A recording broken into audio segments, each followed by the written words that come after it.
Hallelujah, Hallelujah, Hallelujah.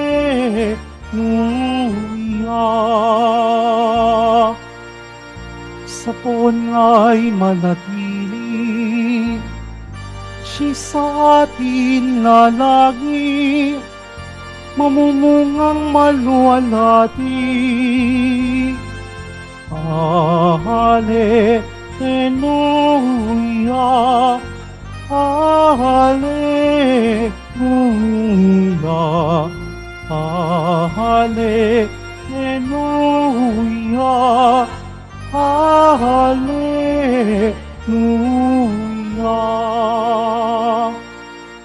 Sumainyo ang Panginoon. At sumaiyo rin. Ang mabuting balita ng Panginoon ayon kay San Mateo. Papuri sa iyo, Panginoon.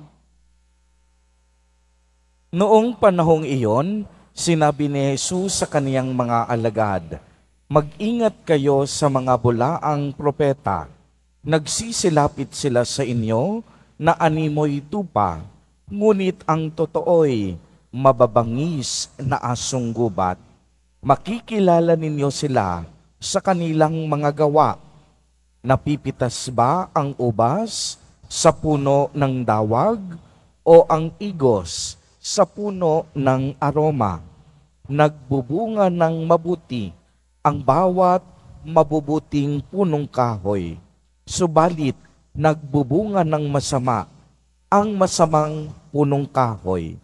Hindi maaaring magbunga ng masama ang mabuting punong kahoy, ni ang mabuti ang masamang punong kahoy. Ang bawat puno na hindi nagbubunga ng mabuti ay pinuputol at itinatapon sa apoy. Kaya nga, makikilala ninyo sa kanilang mga gawa ang mga bulaang propeta." Ang mabuting balita ng Panginoon. Pinupuri ka namin, Panginoong Hesukristo. Magsiupo muna po ang lahat. Magandang umaga po sa inyong lahat, mga kapatid kay Kristo. Magandang umaga po. Sa lahat po ng ating mga taga-subaybay sa iba't ibang online platforms at sa lahat ng ating mga kadiboto sa iba't ibang panig ng Pilipinas at maging sa buong mundo kung saan tayo ay naaabot ngayon ng ating live streaming. Mapayapang umaga din po sa inyong lahat. Purihin at dakilain natin ang ating Panginoon, ang mahal na poong Jesus Nazareno. Mga kapatid kay Kristo at mga kadiboto, malugod po namin kayong tinatanggap sa Basilica Minor at Pambansang Dambana ni Jesus Nazareno.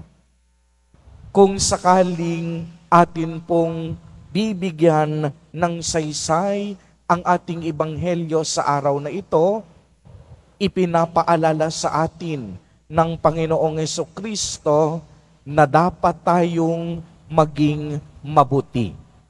Sa araw na ito, itinuturo at ipinapaalala sa atin ang kahalagahan ng kabutihan. Unang-una, dapat maliwanag sa atin na ang kabutihan natin ay galing sa Panginoon. Sapagkat isa sa kalikasan ng Diyos ay kabutihan. Ibig sabihin, ang ating Panginoong Diyos kailanman hindi nag-iisip ng masama. Kailanman hindi nagsasalita ng masama. Kailanman hindi gumagawa ng masama. Kaya't kung ang Diyos ay punong-puno ng kabutihan, tayong lahat bilang Kanyang anak, inaasahan na mabuti din ang ating ginagawa. Hindi lamang sa ating pananalita, kung hindi maging sa ating pagkilos at paggawa. Di po ba't ganitong-ganito ang buhay ng ating Nuestro Padre, Jesus Nazareno? Ang kanyang buhay mula nang siya'y pumasok sa kasaysayan ng tao hanggang sa kanyang kamatayan sa krus. Punong-puno ng kabutihan. Wala ni isang pagkakataon na si Jesus Nazareno gumawa ng masama laban sa kanyang kaaway. Wala ni isang pagkakataon na gumawa ng hindi mabuti sa kaniyang kapwa. Ano pat, maging ang kaniyang mga kaaway ay kaniyang pinatawad at kaniyang minahal. Pagmasdan ninyo ang nangyari kay Jesus Nazareno. Di po ba't siya'y nilibak ng tao? Hindi siya pinaniwalaan, dinuraan, niyurakan, kahit wala man lang kasalanan. Ano ang nagdala sa mga tao para gawin iyon sa kanya? Inggit, galit, sapagkat si Jesus Nazareno, totoong Diyos at totoong tao. Ngunit hindi nila matanggap si Jesus Nazareno, nakakapagpagaling ng mga may sakit. Si Jesus Nazareno, gumagawa ng mga imposibleng bagay, samantalang ang mga Pariseyo, ang mga eskriba at mga Hudyo, wala ni isang napakagaling, bagamat magaling magsalita, bagamat punong-puno ng katalinuhan. Di po ba't ang kanilang inggit humantong sa kamatayan ni Jesus Nazareno? At imbis galit at puot, imbis paghihiganti, hindi ito ang nasa isip ni Jesus Nazareno. Sa kanyang huling hininga, ano pang sinabi niya? Panginoon, patawarin po ninyo sila sapagkat hindi nila alam ang kanilang ginagawa. Ganitong kabutihan at ganitong pag-uugali ang inaasahan sa atin bilang mga anak ng Diyos. At bilang anak ng Diyos, tayo ay inaasahan na talagang maging mabuti sapagkat tayong lahat galing sa mabuting Diyos. Kaya nga anong sabi sa Ebanghelyo? Ang isang mabuti hindi maaaring magbunga ng masama. At ang masama hindi maaaring magbunga ng mabuti. Kung mabuti ang ating pinagmulan, dapat tayong mga anak ng Diyos maging mabuti din sa lahat ng panahon at pagkakataon. Kaya nga anong sabi sa Ebanghelyo? Mag-ingat sa mga bulaang propeta. Magaling silang magsalita, subalit kulang sa kanilang paggawa. Hindi ito ang inaasahan sa atin ng ating Panginoon. Inaasahan sa atin maging mabuti sa ating pag-iisip, maging mabuti sa ating pananalita, at maging mabuti sa ating pagkilos at paggawa. Sa ganitong paraan, mga kapatid kay Kristo at mga kadiboto, nakikilala na tayong lahat ay tunay ngang mga anak ng Diyos. Kapag tayo'y gumagawa ng mabuti, nakikita at nasasalamin sa atin si Jesus Nazareno.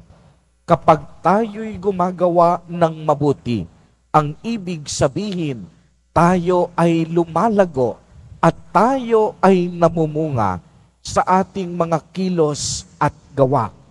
Tayo ay mga binhing ipinunla ng Diyos. Tayo ay dapat yumabong at tayo ay dapat umunlad at lumaki sa pamamagitan ng paggawa ng kabutihan.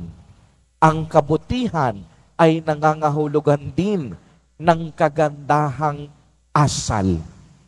Ang isang tunay na deboto ni Jesus Nazareno. Mabuti ang pag-uugali at maganda ang kaniyang asal at gawa. Ang isang tunay na deboto ni Jesus Nazareno, ang laman ng kaniyang puso, pagpapatawad at pagmamahal. Kaya nga si Jesus Nazareno mismo ang ating dakilang inspirasyon, sapagkat si Jesus Nazareno hindi lang basta nagturo at nangaral, kung hindi isinagawa din ang lahat ng kanyang itinuro at ang lahat ng kanyang ipinangaral. Mga kapatid kay Kristo at mga kadiboto, sa bisa ng ating mga binyag, tayo ay naging anak ng mabuting Diyos. Sa bisa ng ating binyag, tayo ay naging kapatid ni Jesus Nazareno. Kaya nga sa pamamagitan ng iisang binyag na natanggap natin, inaasahan sa bawat isa sa atin na tayo rin maging mabuti sa lahat ng oras at pagkakataon. Dahil ang ating kabutihan, yan ang magdudulot sa atin ng ibayong pagpapala. Ang kabutihan natin ang maghahatid sa atin sa kaharian ng Diyos, sa langit, sa presensya ni Jesus Nazareno. Amen.